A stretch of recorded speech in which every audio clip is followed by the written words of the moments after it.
Alcari, a gente, se você me permite, eu vou ousar dizer que aquela última explanação sua, o que bateu em mim foi a importância do cuidar. Com Então, certeza. quando o seu querido pai, meu amado tio Alcari, colocava você, Oneida e Paulinho para se revezarem, ele não estava tomando conta de vocês, estava cuidando de vocês. Com Quando uma certeza. pessoa vinha na memória do Alcari lá de São Domingos, né, ele não tomava conta, ele cuidava. E a mesmo, Verdade. todos os exemplos que você mencionou, todos eles falam do cuidar. E me parece importante, numa reflexão, num momento como esse que nós estamos vivendo, e aí eu quero compartilhar, eu acho que isso não é só na medicina, nós temos que aprender a cuidar das coisas. Meu campo de estudo, a minha vocação é a pesquisa sobre relações econômicas. Tá? E eu sempre digo que se eu olho para a economia para tomar conta dela, que é uma visão lamentavelmente dominante das correntes econômicas, eu estou fazendo um grande malefício à humanidade. Mas se eu olho para as relações econômicas envolvidas na produção, na circulação, na distribuição de bens, serviços e conhecimento, que essa é a essência da economia, se eu estou cuidando disso e olhando que as relações sociais são relações entre humanos, e a relação entre os humanos e todos os demais seres viventes, lá da sua fisiologia comparada. Né? Então, ele me encanta isso, porque você me acompanhou, você me deu apoio no momento em que eu aprendi muito o valor do cuidar. Eu acompanhei, felizmente, a sua tia Dalva, minha mãe Dalvinha, foi uma longeva, né? E me deu uma oportunidade extraordinária de buscar cuidar, aprender a cuidar dela. Não tomar conta. Tomar conta, eu achava que todo mundo tomava conta, as cuidadoras, todo mundo tomava conta. Eu queria cuidar dela, aquele tempo, aquele carinho, mesmo quando a medicina dizia, olha, ela não está entendendo, né? Colegas médicos seus me diziam, É verdade. você não está entendendo nada, você está aí, está fantasia. Eu gostaria muito de agradecer essa oportunidade, essa maneira como você colocou, porque você está me permitindo que a gente pode, independentemente se está na biologia, se está na medicina, se está nas áreas, digamos, qualquer área, se a gente tiver este ensinamento do cuidar, valoriza.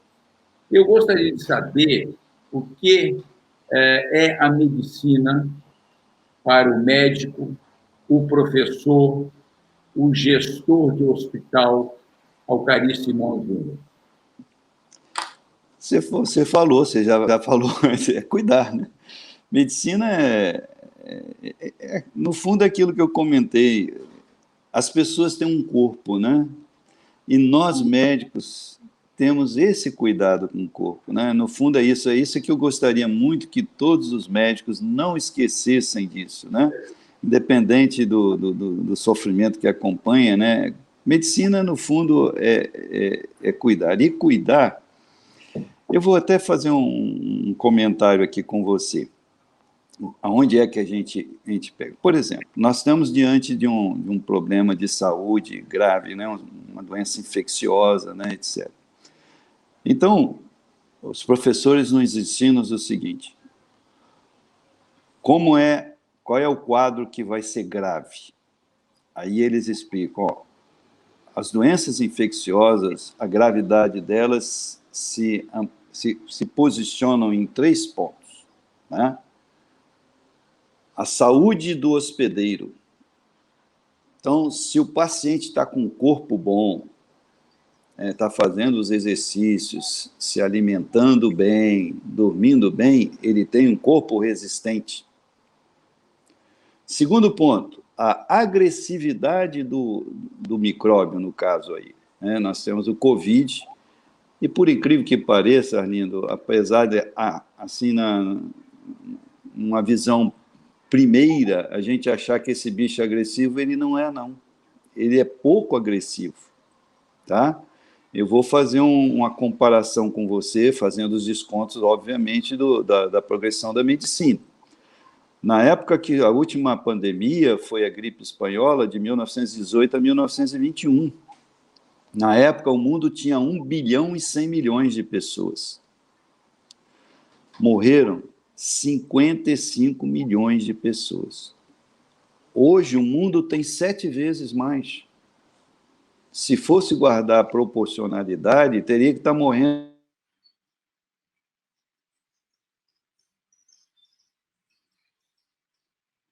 Opa, houve interrupção aí, foi no meu? No entanto, 370 milhões de pessoas.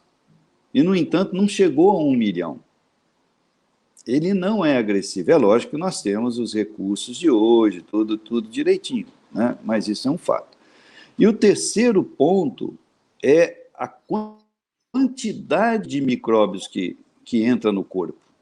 Então, você tem defesa, agressividade do agente e a quantidade de micróbios. Veja bem, se você está na rua sem máscara, e você sabe que o grande problema desse quadro infeccioso, né, é exatamente o indivíduo que é o portador são. Ele não tem doença, mas ele está cheio de micróbio. Um espirro, uma tosse que o indivíduo desse dá sem a máscara, espalha vírus numa quantidade monstruosa. E se você não está com a máscara, você é invadido por um número enorme. A natureza constrói muito bem. O fato de você ter o micróbio positivo nas vias aéreas não significa que você vai ter doença, porque aqui, nesse eixo aqui, tem por trás ali desses tecidos a gente chama da mucosa, a natureza constrói ali um sistema linfocitário de célula de defesa que o bicho, para atravessar aquilo ali, passa aperto, né? E não consegue. Então, o fato de ter positivo não significa que vai ter doença, porque ele tem a resistência própria. E a máscara, ela funciona até como uma vacina, porque se você for inoculado com poucos germes, esses germes às vezes não vão te dar a doença, mas deflagram o sistema de defesa orgânico. Então, desta forma, você fica protegido. A imagem que eu gosto de dizer nisso, eu falo muito no meu consultório, para alguns rebeldes que não gostam de usar máscara, eu falo o seguinte, ó, a questão do número de germes equivale a você cair numa floresta e vem 2 lobos te atacar. Você dá uma varada num, sobe na árvore, você escapa. Mas se vier 10, a importância da máscara está aí, né? Você evita que um número grande, a higienização de mãos, etc. Então, nesse mesmo raciocínio, 2 lobos vão matar um indivíduo se ele está frágil, se ele não tem como se defender. E da mesma forma, 10 vão matar um atleta. Então, essa visão ela é muito, muito importante. Então, nós médicos temos que estar sempre estimulando a questão da prevenção, né? Boa alimentação, bom sono, tirar o estresse ao máximo possível, evitar que o cérebro fique preso só nas coisas ruins. Ficou zangado o resto da vida porque o cocô do passarinho caiu na roupa dele e não está ali, não está se preocupando que está fazendo ninho na cabeça dele, né? Então, esse aspecto da gente orientar o paciente, divulgar o exercício físico, né? Tudo isso direitinho, o bem-estar da família. Esses dias mesmo atendi uma menina que estava se considerando muito estressada, adoecendo com muita coisa, e um dos exames, que não foi nem eu que pedi, mostrava que ela estava com uma taxa do cortisol muito alta. E ele aparece exatamente naquela pessoa sob estresse, o ACTH. Qual é o resultado disso? Baixa um pouco o sistema de defesa dele. Então, viver bem, né, ter alguma coisa em que ele pode soltar, vamos dizer, os seus estresses, é fundamental para a saúde, né? Eu pego muito adolescente que me procura lá por causa de crescimento, de peso e altura, e eu sempre pergunto a eles, qual a coisa de arte que você faz? Qual a coisa diferente que você faz? Você toca flauta, toca violão, você pinta, você faz um esporte, pratica algum esporte, e é muito interessante que a grande maioria não está todo mundo preso nas casas. Então, você tem que estimular, isso faz parte da sua saúde. E aí eu lembro outra experiência muito interessante do meu saudoso pai, você está falando aí, realmente era um grande educador. Eu lembro que quando eu fui fazer medicina, tem 2 episódios interessantes, mas um dele é muito interessante. Eu fiquei meio desesperado, né? Pô, tem que estudar para burro, né? E ele fez uma casinha lá atrás, um galpão, para a gente sair de dentro de casa e ficar estudando, concentrado. Tinha os livros da gente, as coisas, tudo lá atrás, né? Aí eu comecei a estudar, lindo, direto. Aí o papai, uma hora chegou, foi lá e disse: meu filho, que é, pai? Você é mais inteligente do que Deus? Como é que é? Você é mais inteligente do que Deus? Por que o senhor está falando isso? É porque a orientação é 6 dias trabalhe e 1 dia você descansa. Ele sabe por que está falando isso. Por que você está estudando direto? 1 dia você tem que pegar sua bicicleta, pegar os amigos e fazer leitura, some com esse negócio de estudo. E eu descobri que ele está coberto de razão, né?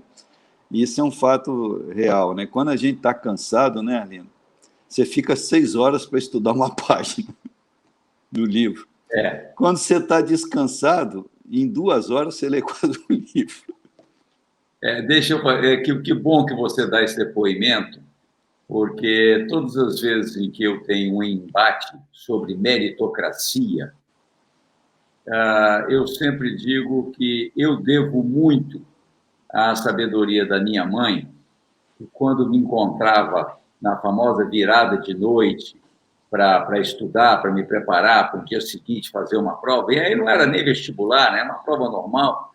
Meu filho, deixa isso para lá, vai dormir, bota o caderno debaixo do travesseiro e vai passar por osmose. E, no fundo, o que ela estava me indicando, assim como o Gialcari estava te indicando, é que você precisa dar tempo.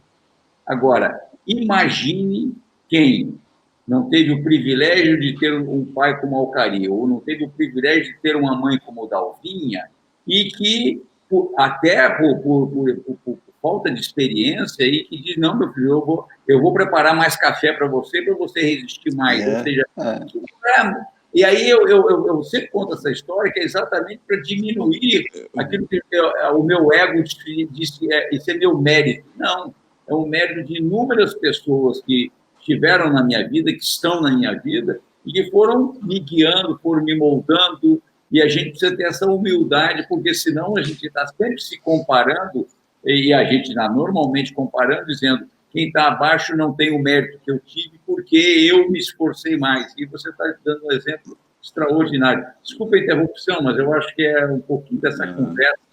É isso mesmo. Mas são coisas que realmente modificam, né? São pontos. Você vê que eu estou lembrando disso aqui com uma. Eu lembro direitinho onde eu estava, quando o papai me pegou e falou assim: você é mais inteligente que Deus, cara? Outra coisa muito interessante que tem a ver até com o ser médico, né? Na realidade, a gente é um fruto, é um conjunto, né? Que vai somando dentro da gente algumas pequenas experiências e que vão. Depois a gente abrindo isso na forma de viver. Eu lembro muito da minha mãe. Minha mãe não gostava muito de brigar, mas ela tinha algumas atitudes muito interessantes. E uma que mais me marcou, uma das que me marcou muito, é que às vezes na igreja a gente tinha aqueles grupos, iam todo mundo lá para casa, depois da igreja, era um quintal grande, a gente brincava, o papai deixava muito aquilo, e tinha uma mocinha lá, mas ela era a mais feinha da coisa. Mas só que a danada, cara, quando a gente apostava a corrida, ela ganhava de todos nós. A moleca tinha uma... E, rapaz, a gente virava bicho, né? Aí começava, perna de saracura, cabelo de sarará, aí fica... Aí minha mãe viu aquilo e chegou pra gente: vem cá, vocês já viram como a orelha da Neia é bonitinha? Como é que é? A menina realmente tinha uma orelha, um desenhozinho, rapaz. Então, ela, em vez de brigar com a gente, que não podia fazer aquilo, ela mostrou para a gente que em tudo tem coisas especiais. E a gente nunca mais conseguia ver nada na Néia, só achava a orelha da Néia bonitinha. E, no fundo, é isso que a gente tem com alguns pacientes, né? Recentemente, eu vi a importância da gente sempre dar oportunidade. Eu vi agora, recente, um programa de televisão, uma criança que teve uma paralisia cerebral e tinha o dom do ouvido absoluto. E um professor dele da igreja descobriu aquilo e o moleque canta, enrolando o corpo, que ele teve a doença, né? E é um negócio assim impressionante, Arlindo.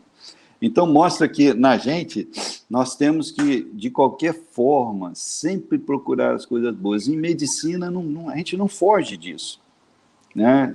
Se o indivíduo tem... Eu, às vezes, até aproveito algumas coisas de alguns pacientes para buscar uma maneira dele se cuidar. Eu tinha um paciente que tinha uma personalidade muito forte e eu falava com ela, ela não conseguia fazer as orientações que a gente fazia. Eu falei assim, olha, você está usando a sua personalidade de forma errada. Você tem uma personalidade muito forte, mas para fazer o que você quer que está errado, você tem que fazer esse cara. Doutor, é verdade, você não faz o que precisa ser feito. Você usa a sua personalidade para outros lados. Então, medicina é um somatório disso, que a gente gostaria muito que os colegas médicos sempre ficassem atentos, né? Tem um monte de ser humano fantástico que a gente está aprendendo com eles, muita coisa em termos de tudo, né? Eu me lembro de uma senhora que também está aqui guardado na minha cabeça, um consultório que eu tinha no Jusmar, a neta estava com obesidade, né? E não conseguia se cuidar, né? E essa avózinha lá de Alto Laje falava para ela, doutor, a gente sempre diz para ela que ela tem que esquecer ela, porque se ela não esquecer ela não vai te obedecer. Vai continuar gorda, que ela não quer fazer. Olha só que espetáculo, né? Uma senhorinha simples lá me deu aquela dica, e é a verdade, aquilo foi de onde eu descobri até essa forma de falar com essa pessoa de personagem. Você esquece você, porque senão você não vai corrigir. Alcari, você, obviamente, não é só lembrado por essa senhorinha lá de Alto Laje, você é lembrado por milhões de pessoas, acho que centenas de mil de pessoas, ou dezenas, eu não sei, pelo doutor Alcari do consultório. Você também marcou inúmeras pessoas na própria formação médica por ter sido o professor de medicina, o professor de biologia lá no cursinho. E, sem dúvida nenhuma, você também marcou colegas de profissão, toda a pessoa de gestão e paciente de um hospital. São 3 dimensões aparentes, e é interessante porque teve gente que só te conheceu numa dimensão, e você tem essas 3 dimensões, além de outras. O doutor Alcari da igreja, o doutor Alcari, o tio Alcari, o primo Alcari, etc, etc.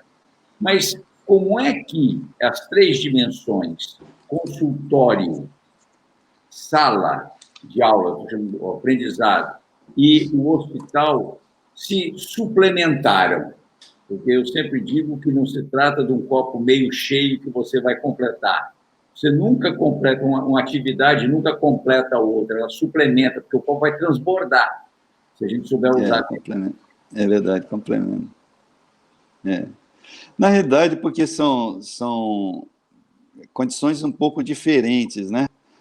O doente de hospital é um doente que está mais fragilizado, né? Então você tem que ter um trabalho com ele um pouco diferente, né? Eu trabalhei muitos anos em CTI, né? E lá também me permita mostrar uma outra experiência que eu tive, que também foi um divisor de águas para mim, a respeito disso que eu, na conversa inicial, falei, nós temos um corpo que vai gastando. Eu me lembro que eu estava chegando no plantão, eu lembro até o leito, 706, o primeiro à esquerda. E a paciente falou assim, doutor, eu fui lá, o que houve? O senhor pode chamar um padre para mim? Eu falei assim, um padre? O que houve? A senhora está se sentindo mal? Eu falei assim, não, estou não, mas... Peraí, eu fui lá ver qual era a doença, que eu estava chegando no plantão, e era uma patologia que, em princípio, não era para matá-la, um quadro pneumônico, mas ela estava bem assim. Eu falei assim, mas a senhora está bem, está evoluindo bem, por que a senhora está querendo chamar o padre? A senhora está sentindo alguma coisa diferente, alguma coisa? Aí ela falou assim, eu estou achando que o senhor está notando que eu estou bem, né? Assim, não, eu estou estranhando que a senhora está querendo isso. Doutor, eu tenho a cabeça boa, mas meu corpo tem 92 anos. Então, ela tinha exata consciência que era um corpo envelhecido. Então, o hospital tem isso, né? Ele traz a realidade da questão da morte de forma muito clara, mas não era um sentido que ela estava assim, angustiada, não. Era uma consciência de que... E isso eu acho fundamental para a gente usufruir a vida. Eu aprendi isso, né? Você tem que usufruir a vida quando eu implico com o netinho, quando ajuda a fazer aqui mesmo. Tem uns aqui que o Pedrinho, eu acho que eu sou tão moleque com eles que eles sacam. Um dia eu cheguei em casa, o Pedro é o da Fabiana, ele não me viu, e a moça estava dando comida a ele, ele não me viu, eu fui por trás da parede e puxei a orelha dele, aí ele falou assim, vovô,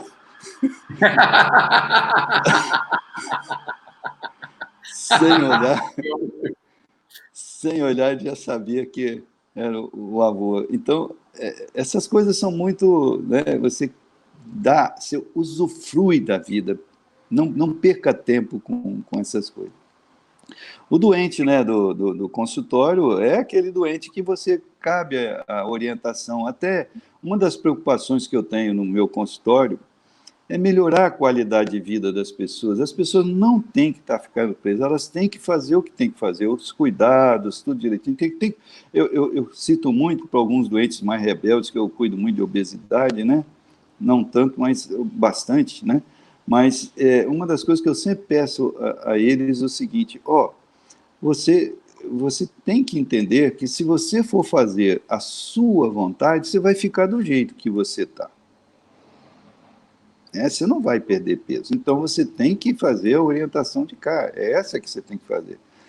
E eu conto algumas experiências de alguns pacientes. Assim, alguns pacientes chegam e falam para mim assim, doutor, mas como é que fica eu aí? Não, a partir do momento, eu cito, eu tenho pacientes que a partir do momento que chegam no meu consultório, doutor, eu estou gorda, o que eu tenho que fazer? Aí esse paciente vai ter um resultado excelente, porque a minha função como médico é ver se aquela obesidade é doentia ou não. Se ela não é doentia, não tem um problema glandular, não tem coisa, aquilo é o descontrole entre a quantidade de caloria na ingesta e o que ela gasta. Então, aquilo não, é só questão de ajuste. Então, quando o paciente fala assim, então tá bem, doutor, tem que fazer isso? Tem. A pessoa acaba a ansiedade dela e ela passa a ter um resultado melhor, porque ela separa as coisas. É o que, no fundo, quando a gente obedece os pais, né, a gente tem mais uma orientação. Eu lembro muito de uma a questão da obediência aos pais, a Juliana, que, lá do Canadá, uma certa feita, ela era novinha, e a Regina pediu para ela fazer um negócio que ela não queria fazer. Ela falou assim, teve uma hora que ela falou assim, mãe, eu vou te obedecer porque você é minha mãe, mas eu não concordo, não. Então, isso traz para a pessoa a orientação adequada, né? A confiança de que aquilo está certo. Então, isso aumenta também muito a responsabilidade da gente como profissional. Você tem que estudar para você ter segurança de que o que você está orientando é realmente o melhor, né? Em relação à questão de dar aulas, eu sempre aproveitei algumas experiências de vida que ajudam as pessoas. Eu me lembro de ele formou junto com o Flávio, e ele uma vez me achou e falou assim: professor, aconteceu comigo uma situação igual o senhor contou na aula. Assim, o que eu contei para vocês? Eu conto tanta história. Aí ele falou assim: o senhor disse que o senhor estava fazendo uma prova, lá eu estava fazendo um concurso para ser médico da Marinha de Guerra, e eu fui para o Hospital Marcílio Dias fazer a parte oral da prova, né?